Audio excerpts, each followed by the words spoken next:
Salut.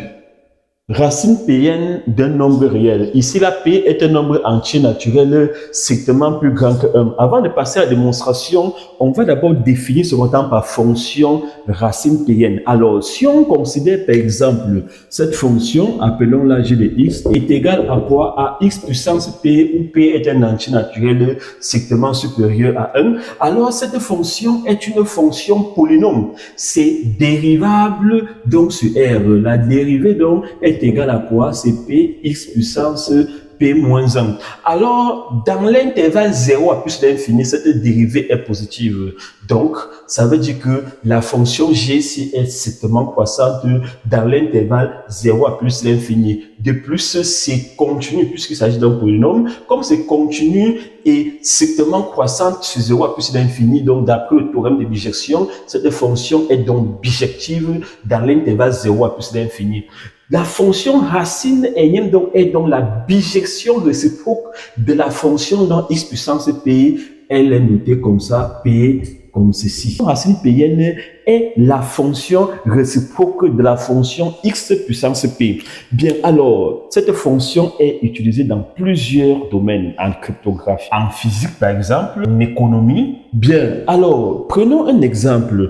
Quand on écrit racine pn, par exemple, de quoi? De x égale à y. Qu'est-ce que cela veut dire? Cela veut dire que y puissance p est égal à quoi? Est égal à x. Ça veut dire que quoi? Chercher une racine pn de x, c'est chercher un y tel qu'en multipliant yp fois, on trouve x. Je prends un exemple simple.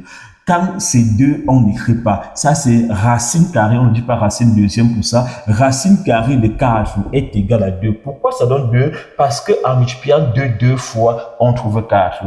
Je prends un cas simple. Racine cubique de 8, ça donne combien? Ça donne 2. Pourquoi? Parce que en fait, 2 puissance 3 donne combien? Donne 8. Un autre exemple, racine cubique de moins 8 est égal à moins 2. Pourquoi? Parce que moins 2 au cube donne combien? Donne moins 8. Alors, j'espère qu'on se comprend un peu. Donc, ici, là, vous comprenez directement que lorsqu'on écrit comme ça, racine pn de x, alors, lorsque p est impair, on peut prendre x positif ou négatif. Par exemple, ici, là, vous voyez que je vais prendre x positif ou négatif. Alors que lorsque p est pair, on ne peut prendre que les x à l'intérieur positif. Par exemple, je peux écrire racine quatrième peut-être de moins 7. Ça n'a pas de sens.